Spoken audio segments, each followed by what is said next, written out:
Assalamualaikum warahmatullahi wabarakatuh. Perkenalkan, nama saya Nisa Julianansi.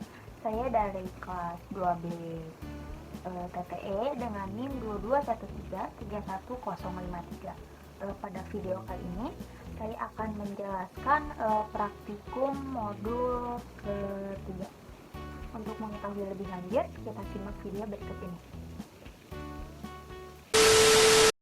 Baik, kita akan masuk untuk ke video modul 3, yaitu karakteristik dari sinyal sinus. Kita buka soalnya.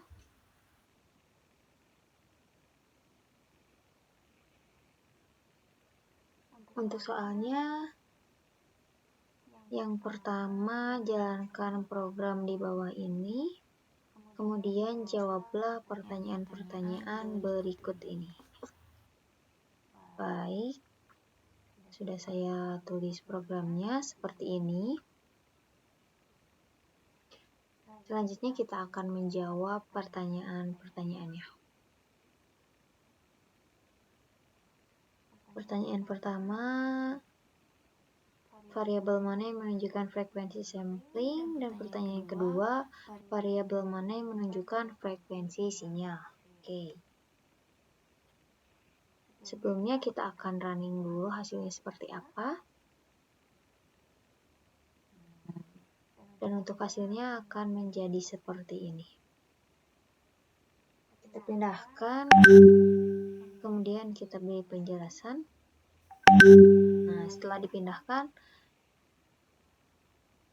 kita akan jawab pertanyaannya. Yang pertama, variabel mana yang menunjukkan frekuensi sampling, dan yang kedua, variabel mana yang menunjukkan frekuensi sinyal. Setelah kita analisa, kita akan mendapatkan jawaban seperti ini, yaitu yang pertama, variabel yang menunjukkan frekuensi sampling adalah program baris ketiga, yaitu FE sama dengan 10.000, di mana frekuensi sampling disebut demikian karena mengacu pada frekuensi pengambilan sampel dari sinyal kontinu. Kemudian istilah sampling sendiri juga berarti mengambil sampel atau contoh kecil dari suatu data.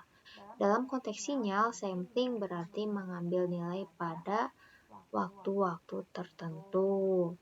Kemudian yang kedua, variabel yang menunjukkan frekuensi sinyal yaitu program baris keempat, yaitu FW sebesar 500. Frekuensi sinyal ini disebut demikian karena mengacu pada jumlah getaran atau siklus yang terjadi dalam sinyal per detik. Frekuensi ini juga menentukan berapa cepat sinyal berubah dan merupakan salah satu karakteristik utama yang mendeskripsikan sinyal. Jadi, yang disebut frekuensi sampling itu ini, baris ketiga sebesar 10.000, dan frekuensi sinyal terdapat pada baris keempat, yaitu 500. Selanjutnya, kita akan lihat soalnya. Berapakah jumlah gelombang yang tampil pada hasil plot? Mengapa program di atas hanya menghasilkan gelombang sejumlah itu? Baik, kita jawab. Nah, untuk pertanyaannya, jumlah gelombang yang tampil pada hasil plot. Oke, jawabannya jumlah gelombang yang dihasilkan pada plot T itu berjumlah sebesar 12,5 gelombang. Nah, untuk gambarnya seperti ini. Ini ada sekitar 12,5 gelombang. Alasan mengapa program di atas hanya menampilkan sejumlah itu terdapat beberapa faktor sebagai berikut. Yang pertama, durasi sinyal. Program ini menghasilkan sinyal sinusoidal dengan durasi 2 detik. Kemudian yang kedua, frekuensi sinyal sinusoidal dalam program ini yaitu tadi 500 Hz. Frekuensi samplingnya sebesar 10.000 Hz. Dan jumlah sampel yang ditampilkan pada program ini hanya sekitar 250 sampel pertama dari sinyal sinusoidal.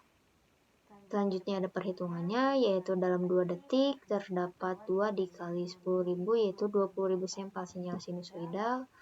Kemudian 1 gelombang sinusoidal membutuhkan sekitar 1 dibagi 500 Hz, yaitu 0,02 detik.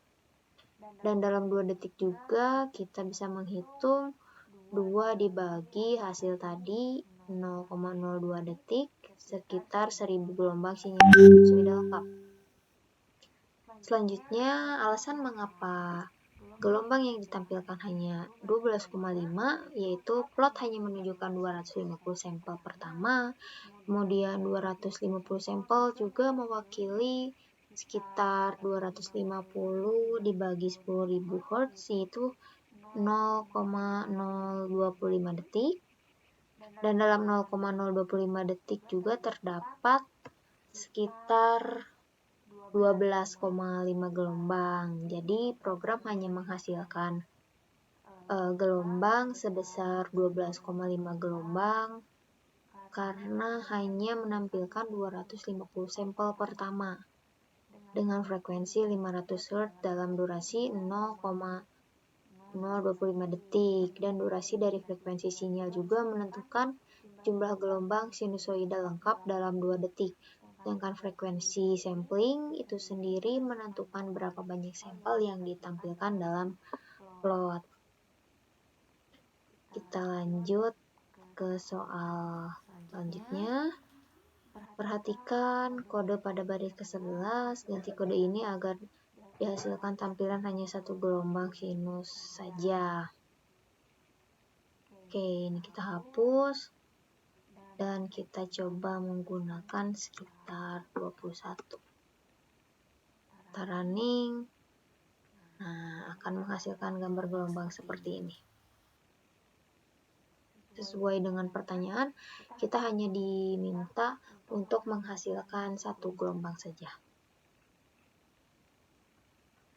Kita pindahkan menjadi seperti ini. Mengapa tadi menggunakan nilai 1 berbanding 21? Karena nilai 21 ini didapat dari pendekatan pembagian 250 dengan jumlah gelombang yaitu 12. Sehingga didapat range sumbu X yang akan mengcover 1 gelombang sinus, yaitu sekitar 250 sampel dibagi dengan jumlah gelombang 12 akan menghasilkan sekitar 20,83, atau kita bulatkan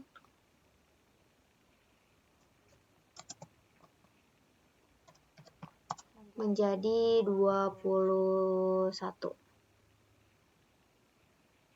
Dan juga selain itu, 1 periode pada gelombang adalah 20, sehingga range dari 1 sampai 21 itu sekitar 20. Kita lanjut. Ganti kode pada baris ke-11 dengan plot Y. Perhatikan tampilannya dan jelaskan mengapa hasilnya seperti itu. Oke, kita coba ganti. Ini kita hapus. Ini kita ganti dengan plot Y. Kita akan coba running. Oke, dan hasilnya akan menjadi seperti ini. Kita berikan penjelasan. Untuk pertanyaan kelima ini, mengapa hasil gelombangnya seperti ini?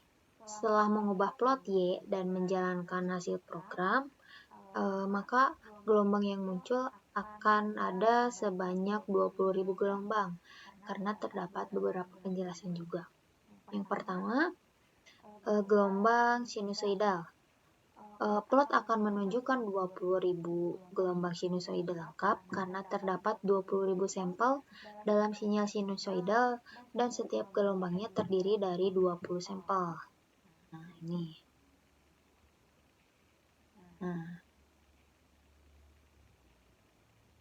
Kemudian yang kedua ada pola berulangan. Gelombang sinusoidal akan terlihat seperti gelombang yang naik dan turun secara berulang. Karena pola ini akan terlihat jelas, sumbu X tidak dibatasi. Maka dari itu gelombang akan naik turun secara berulang. Yang ketiga ada sumbu X, di mana sumbu X menunjukkan waktu dari T 0 sampai dengan 2 detik. Hal ini karena variabel N yang digunakan sebagai variabel waktu memiliki nilai dari 1 sampai dengan 20.000. Dan setiap nilai N mewakili sekitar 0,001 detik. Selanjutnya yang keempat yaitu sumbu Y. Sumbu Y menunjukkan amplitude sinyal sinusoidal, yang dimana amplitude itu sendiri adalah nilai maksimum dari sinyal sinusoidal. Selanjutnya yang kelima itu ada durasi sinyal. Selanjutnya kita lanjutkan yang kelima itu ada durasi sinyal.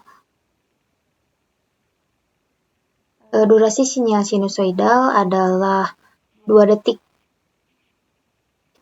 Kemudian selanjutnya ada frekuensi sampling, yaitu frekuensi sampling adalah sekitar 10.000 Hz.